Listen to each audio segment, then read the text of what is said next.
Hello, good people of YouTube. Mountbatten here.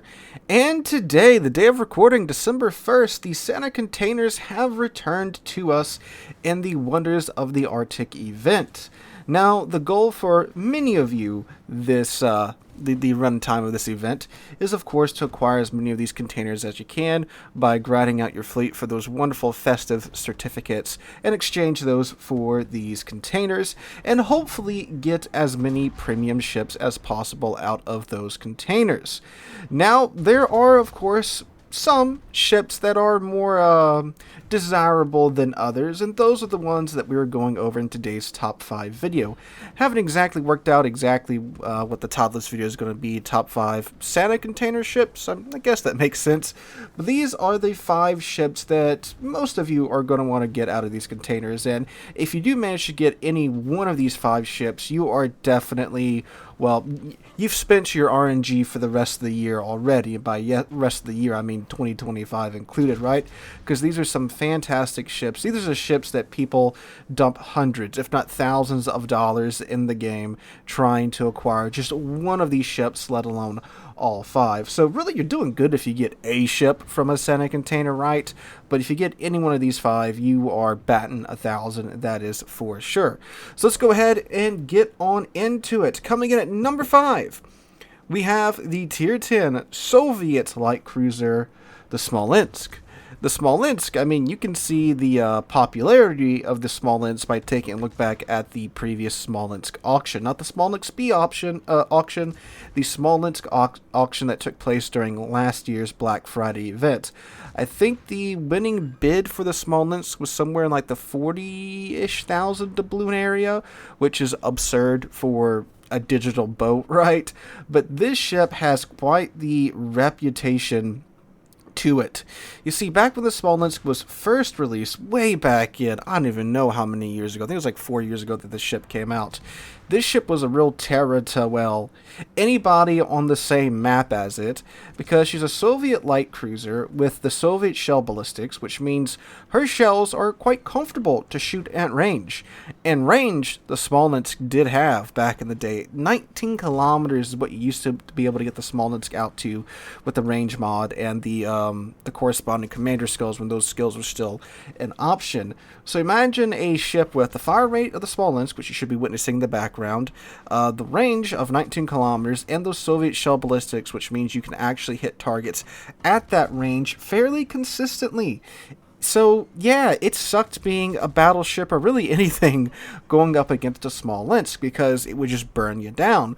And if you tried to turn out, guess what? Swaps it over to her AP, and her Soviet bias AP is good enough to where if, you know, you have the bow or the maybe even in some cases the upper armor belt of some battleships and definitely the superstructure side exposed to, you swap it over to your AP and you start chewing down ships with that Soviet bias AP.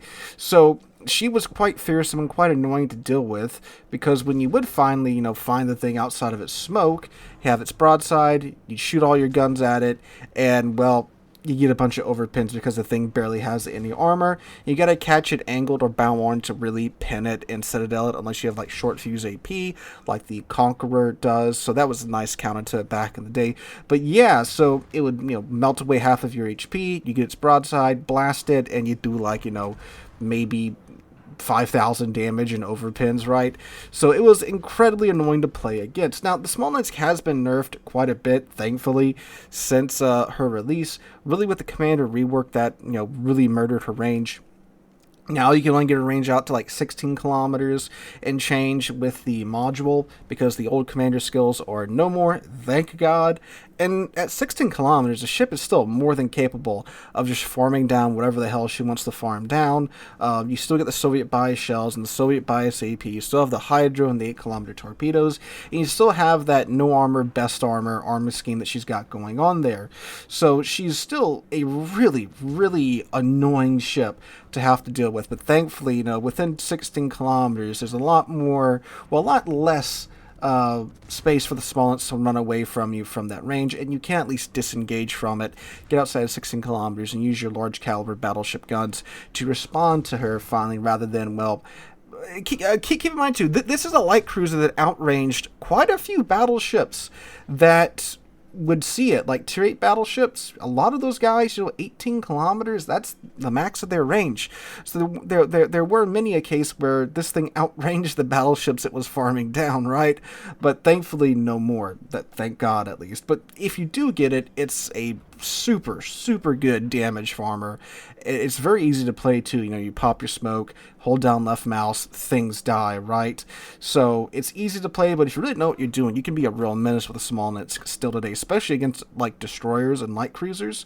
Destroyers with those Soviet shell ballistics on those HE shells, really flat arcs, really easy to aim at anything from 10 kilometers in.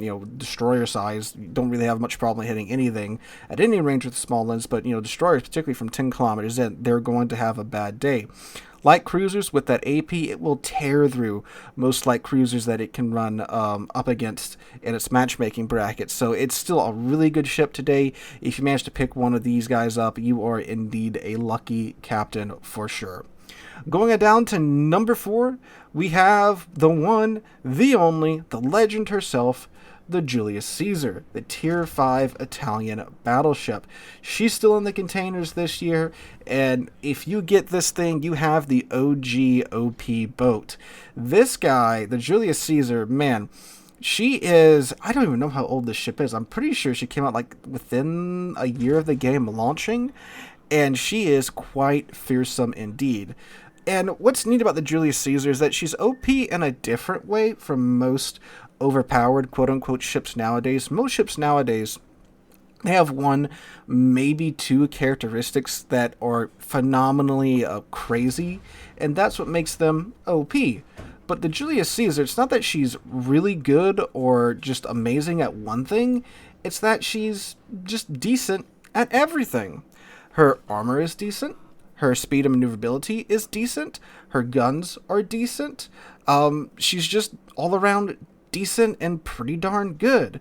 And when every aspect about your ship is decent or pretty darn good, you just have a super strong ship here. And keep in mind, this is at tier 5, where most other battleships, they're these slow, immaneuverable objects with guns that could barely hit a barn from within inside of the barn with, they might have decent AP or decent HE, but definitely not both. The Julius Caesar is a pretty darn maneuverable battleship at tier 5. She's pretty quick. Her concealment's pretty good. Her guns, the accuracy is actually the old German battleship accuracy, but the shells themselves are so good it kind of offsets that, because you really only need to land a couple of shells on target with the Julius Caesar's guns, and you're doing a pretty decent amount of damage like that. The ship is also surprisingly quite small. Her armor, again, is decent. If you can angle into the enemy team, which you shouldn't really have a problem doing considering how maneuverable the ship is, you'll be able to tank for quite some time. That being said, if you are caught broadside, you are going to, eat a lot of damage because her citadel is fairly exposed. So again, the armor is decent if you know how to angle. So she's just a nice maneuverable tier 5 battleship with really nice shells, with old school German battleship dispersion. But when we're talking about tier 5, obviously, you don't really need the world's most accurate guns at tier 5, right? Because the engagement ranges are so close, so that doesn't really matter too much with the Julius Caesar. And again, given how maneuverable she is, she can definitely get into position and get done what she needs to get done and bully other ships out of existence. And the Julius Caesar is an even better ship nowadays, considering that from tier 5 and down, you can still run into bots in random battles, and since she's such a good ship against normal players, against bots that aren't really the brightest bulbs in the pack, I mean, you can really get some damage done in the Julius Caesar and enjoy her nice premium income. So if you do pick up a Caesar, and especially if you have Sansonetti, oh my god, they are quite a combo at tier 5. Wonderful pair there with her with Sansonetti's ability to get that extended range after getting a kill. Great pickup there for sure. And yet again, you are an insanely lucky captain if you do manage to pick up a Julius Caesar out of the Senate containers for this year. I think, was it this year or last year that they said that, I believe this is the last year the Caesar's going to be in the Santa containers? It might have been the super containers. I think it's the super containers now that I'm thinking about it. But yeah, either way, if you pick it up this year, you are an incredibly lucky person indeed. Going down now to number 3, speaking of some OG overpowered ships. we have the Tier 7 Premium British Light Cruiser, the Belfast, the Payfast herself, ladies and gentlemen.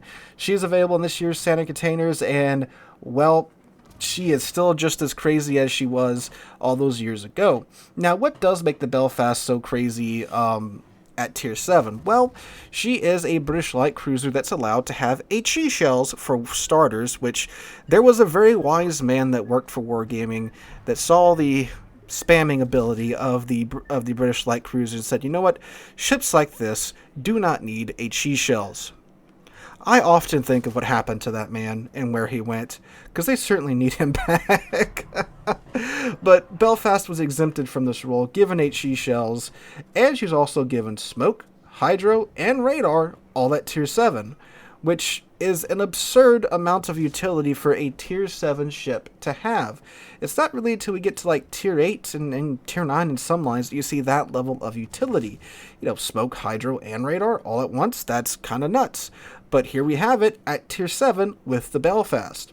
Now, what's pretty cool about the Belfast is that, for the most part, we haven't seen a whole lot more hydro radar sneak into Tier 7. There's a lot more hydro in the game now than there was back when the Belfast came out, but we still don't see too many ships have this degree of utility at Tier 7. So a Belfast is like a one-man army that can go to a cap, bully the living crap out of the destroyers in that cap, and then proceed to just farm down the enemy battleships with their HE. Because you have the radar to spot the DDs, you have the guns with the fire rate to bully the DDs. Once they're dead, the enemy team is now blind, and you're free to farm down the remaining cruisers and battleships from the safety of your smoke, again with the radar and hydro and the ability to just spot for yourself. So that is an amazing tool set to have at Tier 7, and despite all the other power creep we've had in the game, that's still pretty much only the only ship that can really do it at that tier. So she is fantastic for that. So if you are a British light cruiser fan, or really just a cruiser fan at all, Belfast is most certainly a very nice reward to get from a Santa container this year. So, yet again, like with the Julius Caesar, if you are lucky enough to pick her up in a Santa container this year, you have most definitely spent your RNG for probably the next 2 years and probably the next generation or two of your family's bloodline, right? So, but she's really nice. She's quite frail though. It doesn't have a hill. It is a British light cruiser at the end of the day. If you're a battleship captain, you know how much we love to see British light cruisers just slip up and show us their broadside, because I don't think people realize how long it takes a British light cruiser to stop. And so often we see them just scoot and just slide on out of their smoke after the last puff is done, and then blap. So if you do get one, be advised it takes a minute for it to stop. Hit the brakes, wait a couple of seconds, then pop your smoke, don't pop your smoke, and then hit the brakes. You will sell out of it. Trust me. Alright, going down to number 2, we have what is most assuredly a ship that many a player on the North American server at least is going for this year. And that is the Tier 9 Premium American Battleship, the Missouri. The Missouri, fellas. This is a ship that was briefly available a couple of years ago in her own event and hasn't been seen or heard from since. She's actually the first ever free XP ship in the game, and she has been through quite the journey. She's a free XP ship available for a mere 750,000 free XP back when she was first released, which is such a crazy price tag to think on this ship right now. 750,000 free XP. Most of us can easily farm that down in a couple of weeks, if that. But she was removed and replaced by the Musashi, and then didn't hear from her from quite some time. And, well, the only way you could get her is in the Santa Container event. A little while ago, they decided that they were going to release her again for sale, but they fixed her economy. You see, the thing with the Missouri is that not only was she the first Tier 9 free XP ship in the game, she was the first Tier 9 premium ship in the game. So Wargaming wasn't too sure on how to adjust the Tier 9 economy, and they overcooked it with the Missouri to where she would just print credits for just doing the most menial task in game. Basically, if you got in a game with Missouri, you press W, you did like 50,000 damage, you were making hundreds and hundreds of thousands of credits worth of profit with the Missouri. And if you had an actual good game, 2 million games where without a doubt, super easy to achieve in the Missouri in terms of the credits that you would earn. So they fixed her economy, and then the Missouri that was sold in her own events is a separate Missouri from the OG Missouri. So the Missouri that you can pick up in the Santa container is the Missouri with a normal Tier 9 premium economy, which is still a very nice premium economy, don't get me wrong, but you can't get the OG Missouri like what I have here in this replay anymore. I was around back in the day, I managed to pick her up back then, I got lucky. So yeah, it's still a good Tier 9 premium ship in terms of its economy, right? But in terms of the ship itself, it's actually just like a worse Iowa with radar. It's literally a worse Iowa with radar. That's how it plays. Because she does not have the improved American battleship hill. She has what is the original Iowa hill. Wargaming felt bad about the American battleships and the increased amount of HE spam and large caliber guns at higher tier, and because of the American battleship armor scheme, which is very squishy to say the least, Wargaming gave them an improved heel to help compensate with that. You know, they were one of the first battleship lines in the game, so, you know, they did need some love. But the Missouri did not get that because she's a premium ship, and Wargaming is very hesitant to do too much to premium ships, although they have been more, you know, gung-ho about that here recently, so who knows, might get a little buff later on, but I doubt it because of its, you know, radar and its monetary bonuses that it does have. So yeah, but you do get a radar, 9.5 kilometer radar, which a lot of players don't really expect in today's World of Warships, which is odd because we have more than a few radar battleships now, but it is pretty useful for spotting ships hiding around corners or that destroyer that try to smoke up in front of you, tries to be cute, you know, pop their smoke screen from within 10 kilometers of you, and they think they're going to farm you down. No, you can hit Y and say no, and then shoot them with your 16-inch guns. So she still is a pretty solid ship in today's World of Warships for sure. Just, you know, be advised that if you do pick up a Missouri, yeah, it's a great ship, you know, cool historical ship, pretty solid ship overall, but it's not the old Missouri where you can, you know, just enter into the battle and instantly make, you know, a million credits, right? But still a ship that if you pick up, you will be, well, the source of much envy on the North American server at least, and you should very much count yourself lucky. And finally, we come down now to our number one slot. And that is a ship that I have a very interesting relationship with, the Tier 9 Premium Japanese battleship, the Musashi. The Musashi is the ship that, like you just heard me say in the Missouri segment, replaced Missouri as the next free XP ship once Missouri's time was up. And the Musashi, I have personally witnessed no less than 2 players throw 4 digits worth of money at the game trying to get the Musashi for, well, a couple of reasons. 1, she's the Musashi. 2, she's a Tier 9 battleship with Tier 10 battleship HP and 18.1-inch guns, meaning that she can overmatch 32 millimeters of armor. So you have a Tier 9 battleship with a Tier 9 premium economy, not the Missouri economy. They did fix the economy when the Musashi was released. They finally figured out, you know, where a Tier 9 premium's economy should be at. And that's just a recipe for absolutely printing money, even though you don't have the Missouri's economy, because, well, you don't care about armor with the Musashi. So many a player rushed out to get her when she was released. She was later pulled from the game. And now, oh, so many historians and weebs alike and gamers alike do try to get her every chance they can. If you want to see some really goofy things, go look at some screenshots from when the Musashi is available in auction. People are dumping like 60,000 doubloons into the auction trying to get her.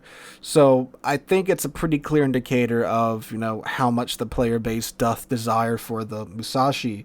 So the Musashi is a little bit different from the Yami. She has a lower sigma than the Yami. You cannot get the Yami's unique upgrade for the Musashi because, well, the Musashi is not the Yami. So you have less accurate guns, but that just allows you to take the reload module on the last slot, so you have like a 27 second reload base on the Musashi, throwing some adrenaline rush there, and you got a pretty quick reload at the end of the day. She also is in the early war configuration for the Yami class, meaning that she doesn't have that mountain of AA and secondary guns that you have on the Yamato, the Tier 10 Japanese tech line battleship. So she is quite susceptible to aircraft because, well, you have Tier 5 AA values on a Tier 9 ship.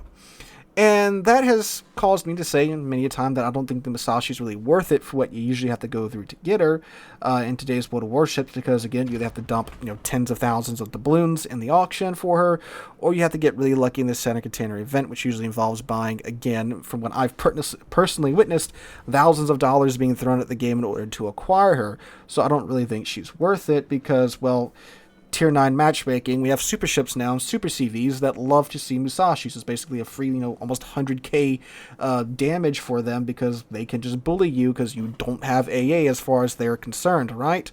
So because of that, I say she's usually not worth it. However, if you are lucky enough to get her in a container, more power to you, because that is, yeah, that's your family's RNG for the next 10 generations gone. Especially if you get her out of a container you just coughed over some certificates for, you are a very lucky person, and will once again be the source of much envy across all servers. If you do pick her up, she is an excellent ship, especially if you have Yamamoto on her.